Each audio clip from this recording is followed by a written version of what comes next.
Okay, so we looked at the suspended ceiling, we looked at the carpet, we can estimate those two areas.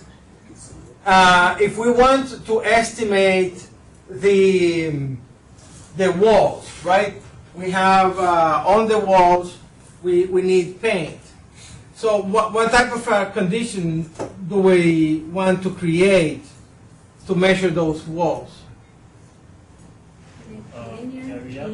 Linear, right? Because we can see the linear dimension on the plan layout, and then if we enter the height of that ceiling, we can get the area of the walls, right? So that's probably the best condition to use. So I'm gonna go here and change the layer to height, so that goes away, and I'll create a new condition, linear condition, and I'm going to call these man's room perimeter, or you can call it interior areas or walls or whatever you want to. So right now I'm just going to follow the perimeter of this room.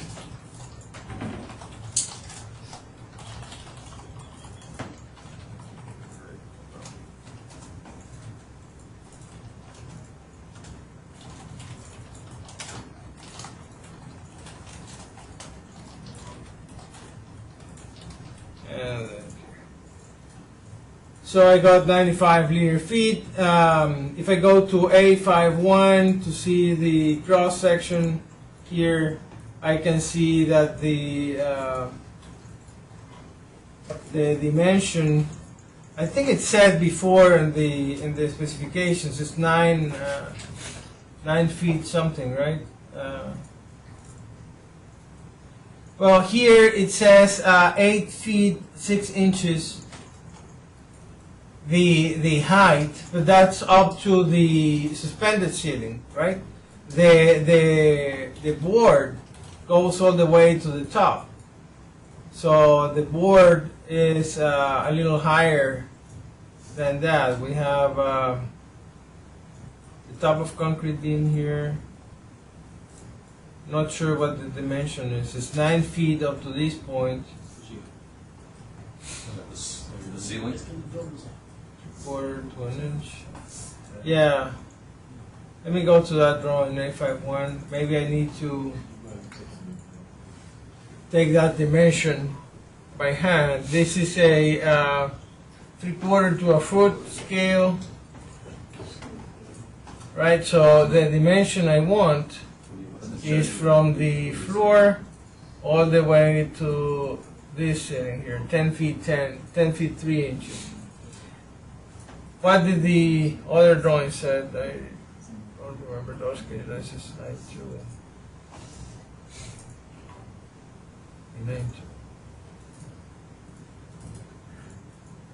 Room 3 said. It said 8'6". 8'6", yeah. But I think the 8'6" is inside, right? Yeah. Yeah. Except the gypsum goes past this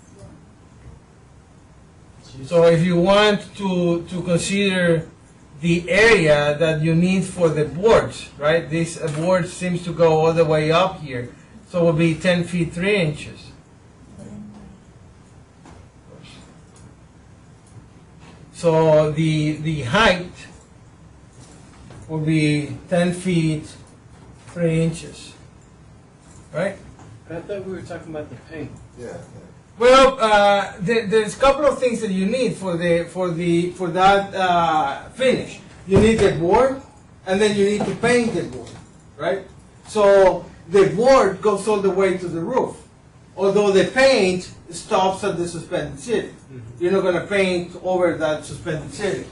So to estimate the boards, you will go with 10 feet 3. To estimate the paint, you will go with the 8 feet 6 inches. Okay? So, you can have,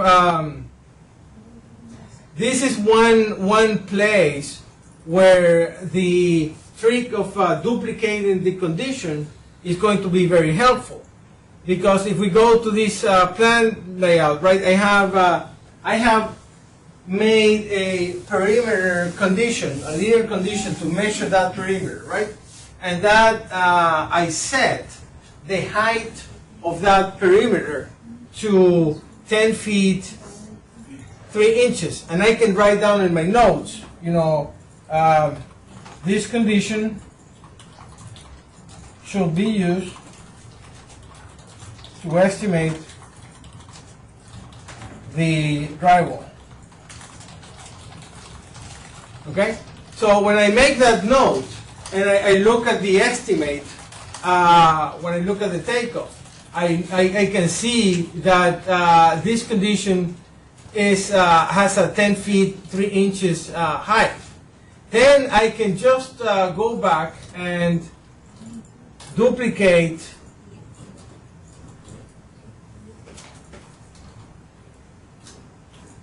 let me see something because there is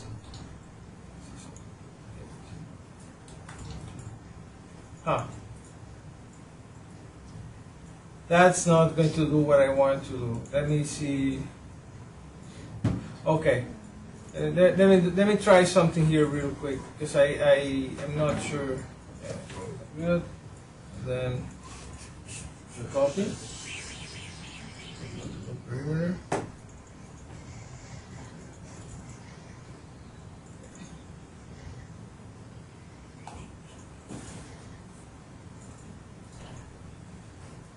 Oops.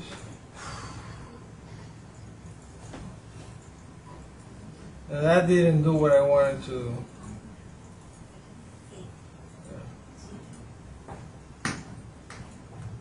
Let me see.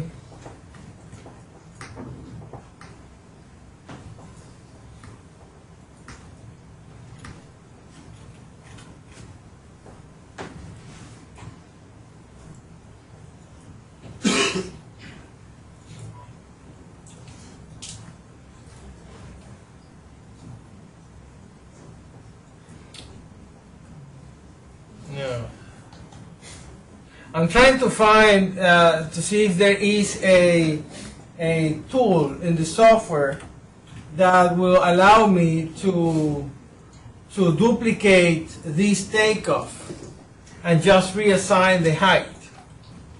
But I don't think that's possible. I'm not sure.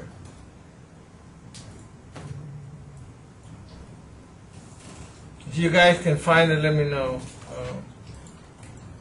I have duplicate and then duplicate and reassign takeoff. Select objects.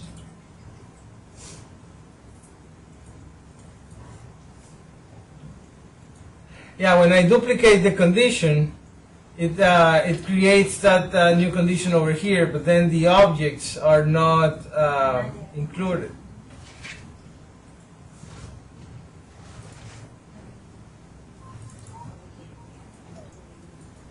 Now let me see something. I can select this condition, select objects, copy, then select these conditions, edit, paste. No, it duplicates it on the previous one. It doesn't include it in here.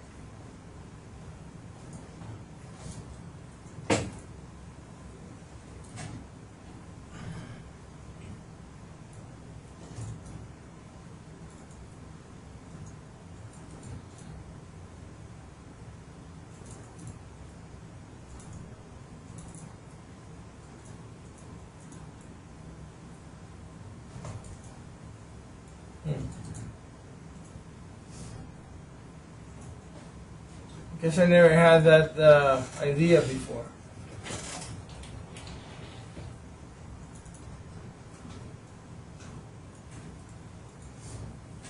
There should be a way to do that, right?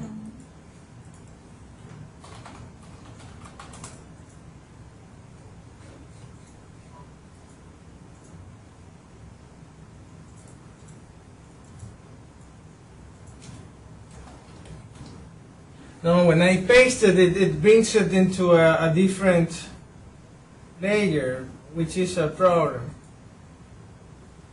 Because then, you know, you have to manually Oh, you can't. You can't even assign that as a.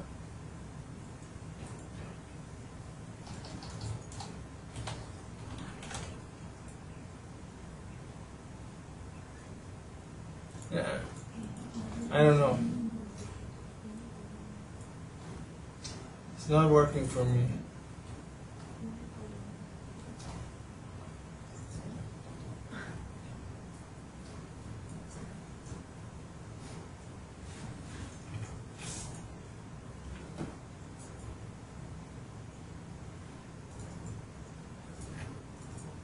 Well, I guess there is no other way than just to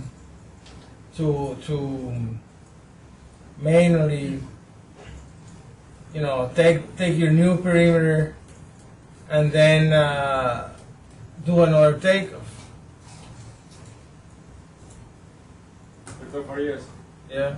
you go to the linear and do the right click on the quantity 1. You give you the option of single area, maybe that one works. I'm sorry, I did not catch that. Can you say that again? The linear, the perimeter. Okay, I have here is the perimeter. Okay, go to the length and right click, give you the area, side area, maybe that one works. Right click Right click.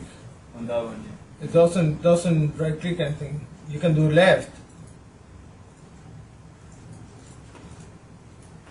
No, You what? can count the area, the area there. Can you come over here and do it? I don't see what you're saying. I don't know, just checking that one. Go to the length there. This one.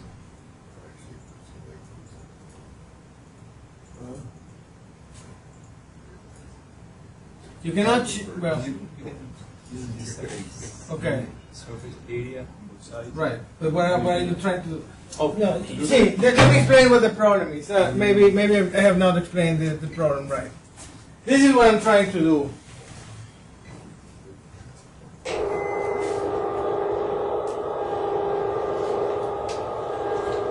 We have the men's room, right? This is the shape of the room, right? So what I'm doing is I made a condition to measure that perimeter, right? And then I am going to give that condition a height, right? Yes. So this height is 10 feet 3 inches, right? That height multiplied by the perimeter is going to give me the surface area of that wall, all the way from the floor past the suspended ceiling all the way to the roof. Okay? I want to use that condition to estimate the number of boards that I need for the drywall.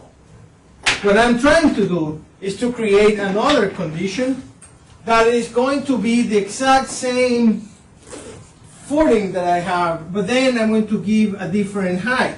I'm going to set this one at 8 feet 6 inches, which is the height that I need to paint the wall. So I'm thinking, well, if I already created this linear condition and I have done a takeoff, I should be able to take that information, copy and paste it into a separate layer or a separate condition, right? That's what I'm trying to do. What you're suggesting is, well, if I have the linear dimension and I have the height, then why don't you do quantity 1 linear condition, quantity 2 the area? Yeah, that's exactly what I want to do. But the area that I'm going to get from this condition 1 is going to be based on 10 feet 3 inches. The area that I want on this second condition is going to be based in 8 feet 6 inches. So it's going to be different. Now, the other option that I have is to say, okay, this is the men's room perimeter, right? And use that in Excel to calculate both the height of the wall all the way to the top to use the takeoff for the drywall, and another height to 8 feet 6 inches to do the painting area. Okay, I can do that in Excel, and that will simplify my life a lot. Dr. Faria, Yes. Yes. it doesn't look like there's any way to duplicate the condition It doesn't look that and, way. and keep the takeoff. Exactly. Yeah, it doesn't seem It'll either reassign it or it'll right. delete it. Exactly. That's what I have just found out, because I was not able to do that. I can select. I don't know why I have the impression that I did this some time ago, where I could copy this and paste it again, but it does not go into. You know, I can select these items, okay, and then go edit copy and edit paste. So I duplicate them. But when I duplicate those, they are still in the same condition. I cannot, you know, move those or change them or reassign them to another condition. Or at least I don't think I can. See?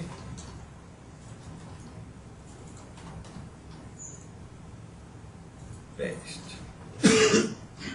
No, it goes all the way. It goes always to the original condition. So then you know the only thing the only thing we could do here, you know, to do everything with only one condition, is to create the men's room perimeter, and then what we can do is in the notes we can say for the drywall use 10 feet 3 inches high, and for the paint use 8 feet 6 inches high. Okay, so now we have only. I can get rid of this. Well, no, this is the suspended ceiling.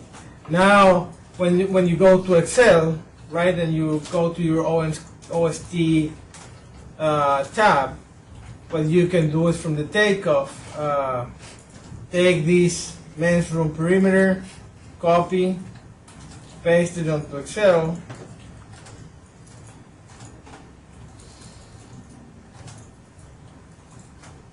What happened? Oh, I didn't copy that. Copy. Paste that into Excel, and now, you know, we have those notes. For the drywall, use 10 feet 3. For the other one, use 10 feet 5. So here in my estimate sheet,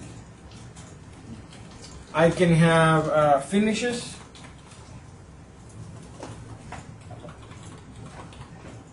Right? Finishes. So I can have drywall, and I can have paint. You know, the paint, you should not really use a generic paint term. You need to have the type of paint, the color of the paint, the finish, if it is gloss or semi-gloss or satin or whatever the paint is. You should have that separate. So you can have in your calculations tab, you know, finishes. So in this calculation tab, what I can do is I can have area for drywall. Okay. So then you have linear feet, you have height, and then you have area, right? So the linear feet is going to be the linear feet that I get from on-screen takeoff, right? 95 linear feet. And then the height for the drywall, I said I'm going to use 10 feet 3 inches, right? So that's 10.25, and the area then is going to be 95 times the height. So I have 973 square feet, right? So then I have the area for drywall is the linear feet that I measured times the correct height. And if I want to have the area for paint,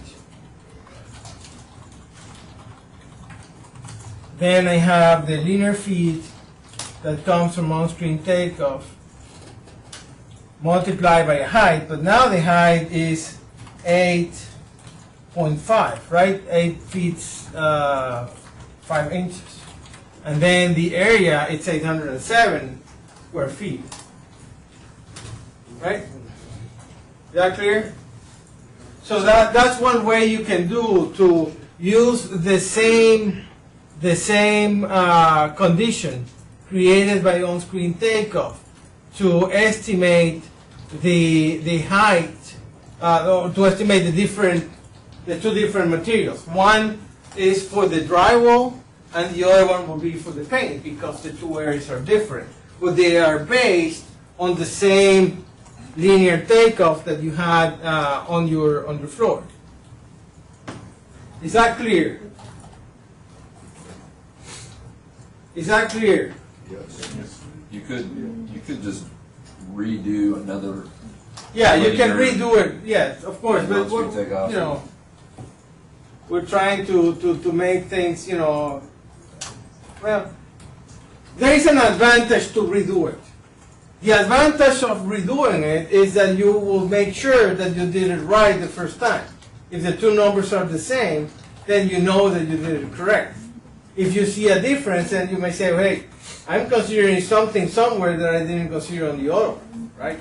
What kind of, Dr. Faria, like, I noticed, because I redid it in on-screen takeoff, I noticed that it's almost impossible to get The exact the linear same. feet and the square footage to be exactly perfect. So I'm assuming that just a reasonable tolerance is what you would apply, you know, a couple of feet, a couple of, you know, depending on the unit of measure that you're Right. using would be acceptable. Yeah, yeah. And of course, you will add a waste factor anyway, so Yeah. that will cover for those two little things. The reason for those is that the on-screen takeoff, if you do that by default, it goes sort of from one point to another one in a grid.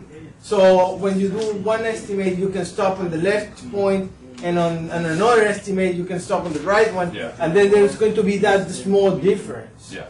Right? So that could be. Now, there is something wrong with what I just did here. Can somebody tell me what it is? You haven't accounted for For the doors and openings. windows. That's one. I have an account for openings, for the doors and windows and so on. That's one of them. And also, I didn't say where this area comes from, right?